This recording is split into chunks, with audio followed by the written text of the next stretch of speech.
Ekonomi mikro adalah cabang dari ilmu ekonomi yang mempelajari perilaku konsumen dan perusahaan serta penentuan harga-harga pasar dan kuantitas faktor input, barang dan jasa yang diperjualbelikan.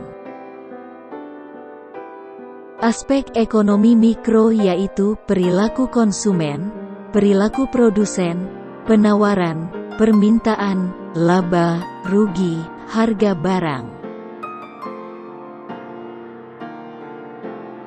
Tujuan utama bagi perusahaan, yakni menganalisis pasar dan bagaimana mekanisme dalam membentuk harga yang relatif pada produk atau jasa. Dalam teori ekonomi mikro juga mempelajari tentang kurva, permintaan dan penawaran. Menganalisis kegagalan pasar di saat memproduksi hasil yang efisien, serta menjelaskan kondisi teoritis yang diperlukan suatu pasar dengan persaingan sempurna. Ciri-ciri ekonomi mikro yaitu berfokus pada aktivitas individu, berfokus pada skala kecil dan detail, membahas kepentingan individual, banyak membahas permasalahan optimasi. Contoh ekonomi mikro adalah permintaan.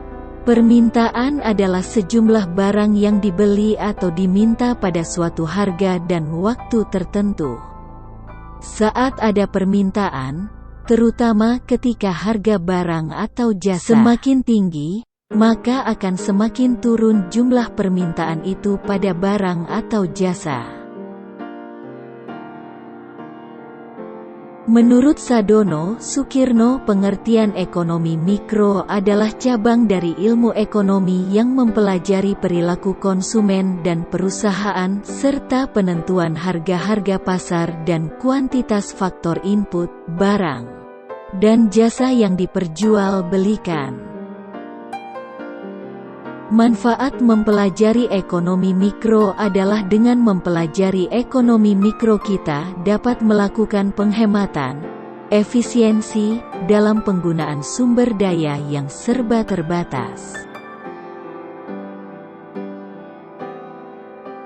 Dalam ekonomi mikro, manfaat yang dimiliki yakni agar dapat menentukan besarnya harga dari sebuah produk.